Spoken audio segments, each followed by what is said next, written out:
Hi, my name is Gilad Kammer on the Israel Reality Podcast. This podcast is sponsored by KEF International, international shipping worldwide, Aliyah Shipping. And today we have a special guest, Ifat Fuchs. Hi Ifat. I'll do a short intro about Ifat. So, Ifat is a communications and public relations expert that I know personally, met personally from the forefront of the battle of Israel's narrative on the global stage, with years of experience in connecting international journalists to sources on the ground, and now she focuses on ensuring accurate, human-centered stories reach media outlets worldwide, especially after the wake of 7th of October. Her work combines strategic messaging, media trend analysis, and the crisis management driven by understanding what's shaping the public perception. It's also not just vital for Israel, but also the integrity and truth for the global media. So, hi, Fat. How are you doing today? I'm great, thank you. Great. So, I guess we'll dive right into it. So, could you tell me a little bit about your experience, what you did before the 7th of October? What was your main focuses, career-wise? Yeah, first of all, I came back to Israel a year and a half before the 7th of October. I lived 10 years in London and I worked in media and communication. At first in London, I established a startup called Screens that allowed broadcasters to connect with their viewers on a digital platform. And then my last role, I worked in McCann Erickson. I used to be the head of e-commerce in McCann London. And I moved back to Israel with my family. I had my third child. And in the 7th of October, a good friend of mine called me and said that she's established an office, a communication office with the PMO, Prime Minister office, and it's all related to Israel voice in the international media. Basically, in the 7th of October, 3,000 journalists were in Israel. And all of them were looking for stories. They're looking to communicate what happened in the Nova side and what happened in the kibbutz. And we've set up an office that all his need was actually to come back to those journalists and give them stories and connect them to real stories with survivors, kidnapped families, and so on, hostages families. I mean. Wow. And so, how does the initiative start? Like, what was the push for it? Like, what was happening before the 7th of October, after 7th of October, PR wise, that wasn't working, and you kind of had to fit in there. So before the 7th of October, I feel that, some offices of the government did hasbara, but not in a very good way, because when we approached our initiative in the 7th of October, we realized that Israel is not even in the game. We realized that Hamas did years of publication to their narrative. They've been years working and focusing You in told me once that campuses. Hamas is a PR organization before it's a terrorist organization. I don't know if before, but it's a PR organization and a media organization, and that you told me that, yeah, Absolutely. yeah. Absolutely. And today we see their deep connection with Al Jazeera. If you've seen the last ceremonies of the hostages that came back, specifically with the comeback of Shiri and the kids, Shiri Bivas and the kids, um, you see that everything that they do is around media and around their own communication of the reality of their narrative. And if we're looking at the battle of Israel to survive in this era, we have to consider going into media much more deep and understand their audience and understand what's working. And from our perspective, what we started doing is taking the personal stories in Israel, something that wasn't done before. Before you could see on screen, let's say on Fox or in NBC, someone or spokes from the government speaking to the media about Israel. What we try to bring is personal stories, connect people with the emotional side of Israel, the emotional side of the 7th of October. Just to give you an example, a few weeks ago, we had an interview at the Sunday Times, a whole cover in the Sunday Times with Sigal Khalifa, mother of Gaia Khalifa. She was in the car with Romy Gonen, that just came back to Israel from being a hostage for 500 days. So basically, Romy was taken hostage and Gaia was murdered at that car in the Nova. And we brought this super emotional and crazy story to the Sunday Times. And I think those are achievements that we didn't see before the 7th of October. We didn't see stories from the Israeli narrative or from the Israeli wars into the main media in the UK, in the US. So what was the gap? They were just getting like I don't know, just getting like kind of broad facts and just kind of updates of what's happening in Israel, but they didn't have that touch of the personal stories. Because when I work with journalists, they Absolutely. yeah. You wanted to say something, Yeah, yeah? yeah, I'm just saying yeah. So when I work with journalists, so just by the way, that's how me and Ifat know each other. Just small disclaimer, that Ifat was we used to call her between I was a fixer with journalists, and we used to call her the Joker. Like she used to have all the best stories, all the best leads, contacts of literally anybody in Israel, and that's how me and Ifat know each other. Like really like inspiring work. And I like so what happened until that? The journalists weren't looking for their personal stories. They weren't there enough. Like what was that gap? Could you maybe like try to dive into that gap? It was of the journalists. What were they doing? First of all, we didn't have the 7th of October. The 7th of October is a game changer. We had a country that was not in a war, but was in different actions between Gaza and Israel, and different kind of operations that were happening. And we didn't have the 7th of October tragedy. That was deeply needed to communicate. We had the narrative of Israel very strong with the high tech stories. So we had a lot of exits, and that was covered in the international media. We had the what happened politically in Israel just before the 7th of October that got covered, that Israel is completely broken and teared apart. But obviously, the 7th of October yeah, 7th of October brought a lot of stories, of But personal stories, tragedy. there always was stories of tragedies here. Like there always was cafes that were blowing up or stabbings once pretty occasionally. There always was stories. So what's the difference? How come the journalists didn't never like caught on to these personal stories and always kind of yeah? What shaped the narrative? They might did it here and there, but Mm-hmm. now we are taking it as a complete mission. Uh huh. And obviously, the country, the government didn't focus on those stories. Our Hasbara in Israel didn't focus on those specific stories. They could Right. be through the years, but Right. nothing focused, official, that is coming with a strategy and a plan and a day-to-day work. I start my day every day and think, I read all the media that's happening both in Israel and abroad, and we're taking stories and bringing them to the international media. We're thinking about it strategically, what would work, what won't work, what would be of interest, and that's a complete work. And I hope we had 10 more people, 100 more people that would think every morning how we do Right. better hasbara and the hashpa'ah in Israel. Right. So So you're some of the stuff that we're doing, yeah. No, yeah. Sorry. Continue. Yeah. yeah, some of the stuff that we're doing are not necessarily hasbara; they're hashpa'ah as well. We did in Davos, the financial conference in Davos, the main conference. We've done viewing of the film, the horror film from the 7th of October. We brought leaders from main companies, main CEOs of Wow. the biggest companies to see that.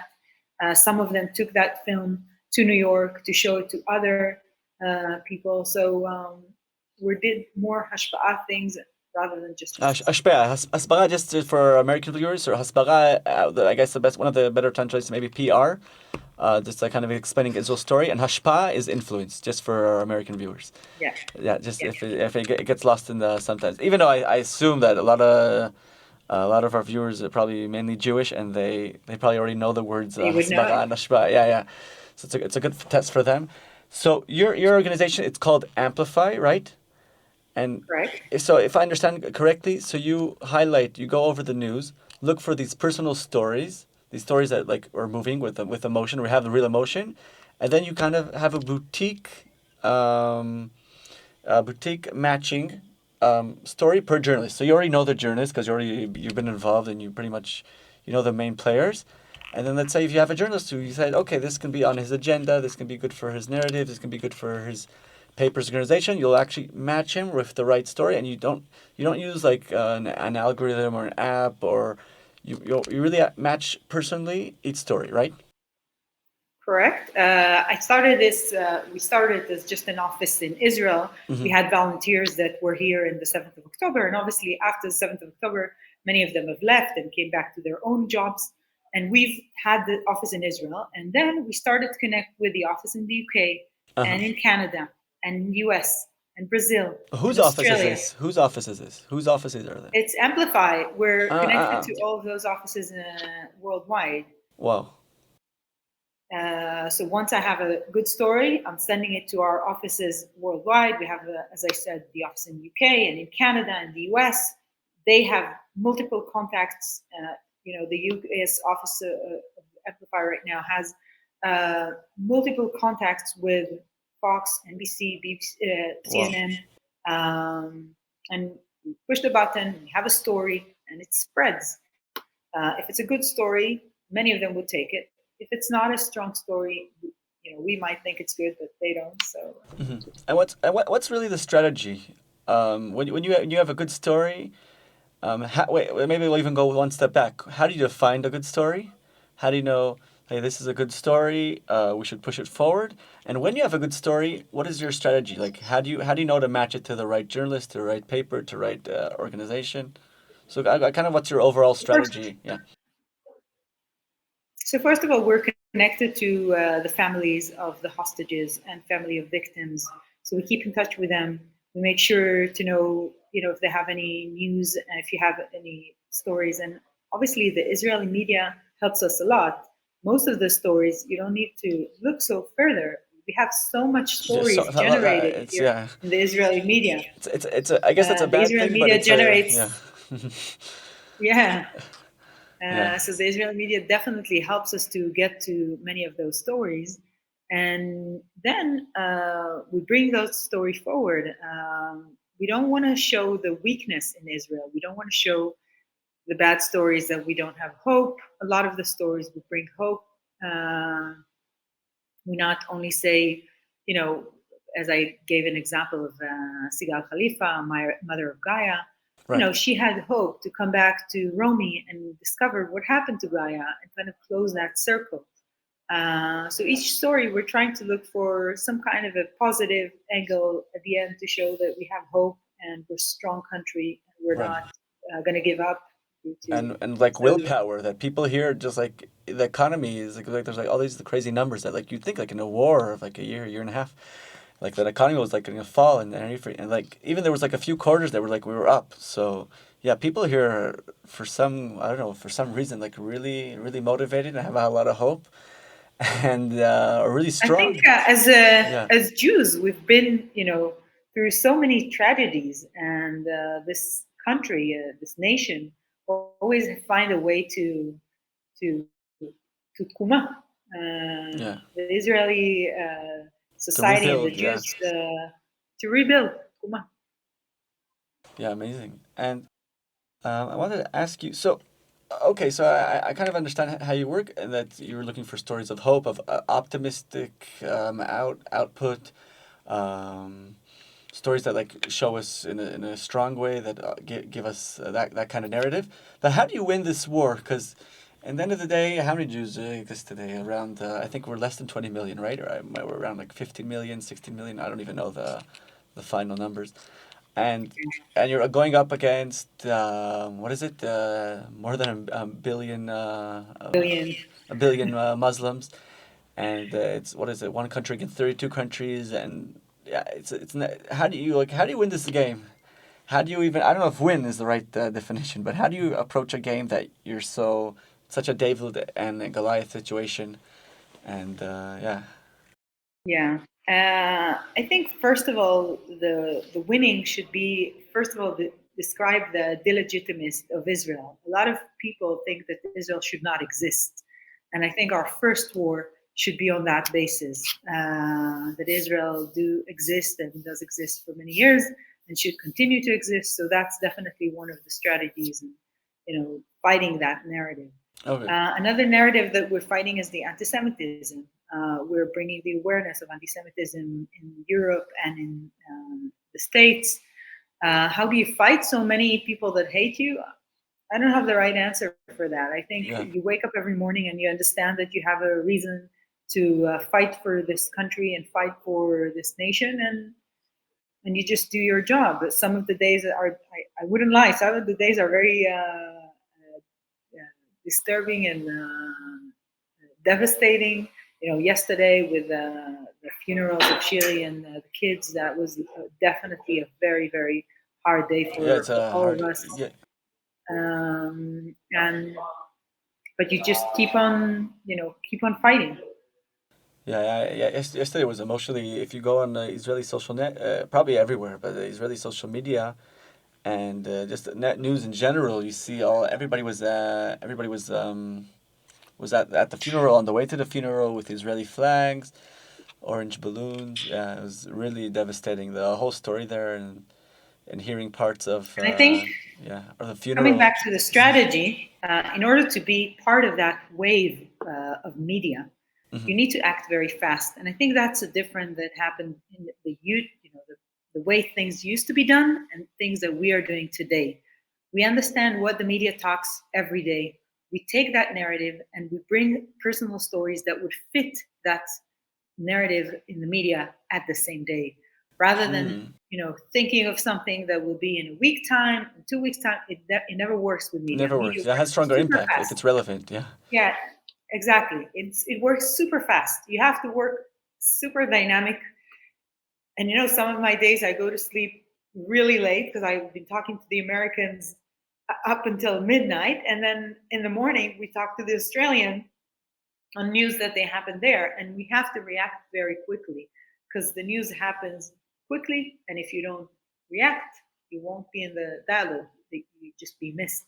So and so I think one rule is just to be dynamic. The second rule, be very, very personal.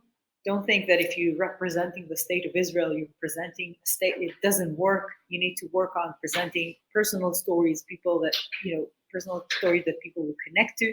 We see how Hamas does that every time, with fake news as well.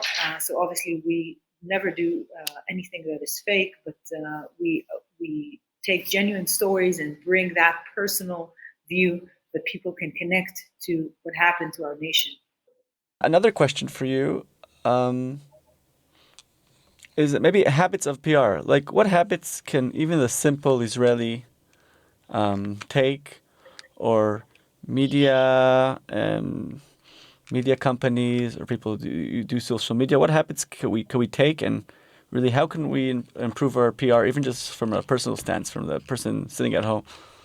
So I think quick and reactive as well as proactive. So something happens in the news, it's time to talk about a broader picture and bring your own picture within that story. And of course, proactive actions. So bringing a story or bringing a narrative from your own to the international media and finding that angle that would interest the media. Another thing that is always important in life is be creative. Try to find creative angles that would work each time. Don't go onto the same old story, on the same old narrative. Find your own, version, and bring that creativity to the media. Another thing that I've mentioned here is make it personal as much as possible. Don't talk as a nation that's speaking. Talk from the people, personal stories that happen to people that other people can connect to. And of course, work with international public speakers, with people that are already known. Work with influencers on social media. Make sure that you're your voice is heard in many ways, and just like we have, personal um, leaders within every country that we work with, Australia and UK, Canada, US. We have someone that leads the media. So find people that are connected to the local media that could help you send your message as loud as possible. Maybe yeah, just a follow up question to that is how do you push it forward? Like how people who have like not a good perception of Israel or misunderstanding of the situation here, how do you still I guess push those stories? How do you like deal with the misconception of journalists and media of Israel? I think the biggest challenge of Israel is that we need to explain ourselves all the time. What happened in Gaza and what happened in Lebanon. We always need to explain ourselves. Right. And that's why people would connect to the other side. If we're always talking as IDF, the strong IDF, and on the other side, it's poor people that are offended. So it's obviously a very big challenge to work with in terms of the media. Yeah. And that's why our main mission is to make Israel much more personal, much more vulnerable, and something that people could connect to as individuals rather than just, IDF or Right. legal I think that's a really good tip. Yeah, maybe it's really like one of our advantages that we didn't take enough advantage of it until today for some reason. Maybe Israel was so stuck on the, oh, we're strong, independent after the Holocaust. We have a strong army, strong. I still think that Yeah. it's an important narrative, Yeah. but definitely there's a reason to show the people of Israel and show the true face of Israel to the world, that we're Western and we're developed and we have victims as well as heroes. Right. Showing those heroes is very important. People that wake up in the morning and want to save Israel and want to do something good for their nation. It's always a narrative that works. So Yeah. And maybe we'll end off on a personal note, saying just if you want to say like any personal story that you had with one of the many stories you covered or something that happened lately. If you have like a message, I think this is a can be a platform to express it. uh, a message. I think every hostage that comes back home now is a very, very strong story. I think Hmm. people in the world should Yeah. hear what happened to them in captivity and the horror that they've been through. I think all of us remembered, like we had flashbacks from our national memory of how Right. Holocaust survival looks like when Eli Sharabi and Or Levy came back from prison, from captivity, completely, sitting in tunnels for 500 days. This is something that should never, repeat itself in history. So I think still it's very, very important to bring the obviously all hostages back home, and of course tell the world how horrific that experience was for them. Amazing, Ifat. I had a pleasure hosting you today. Thank you so much. Thank you so much. Yeah, hopefully we do more collaborations in the future. And it's been great working with you, also in the field, also now in the studio. And yeah, hopefully we'll do a lot of good to Israel and really get the real story out and the real narrative, and Absolutely. improves is and improve Israel's PR. That I guess yeah, I guess it was so bad that everything you do, even if it's a small thing, has so much It makes impact. a difference. Yeah, it makes a big difference. Yeah, so Right. great. Happy to have you today, and thank you so much for your time. And yeah, may we have more peaceful times. Maybe Amen. less news is good news. Absolutely. Yeah. Thank you so Thank much, you. Ifat. תודה רבה.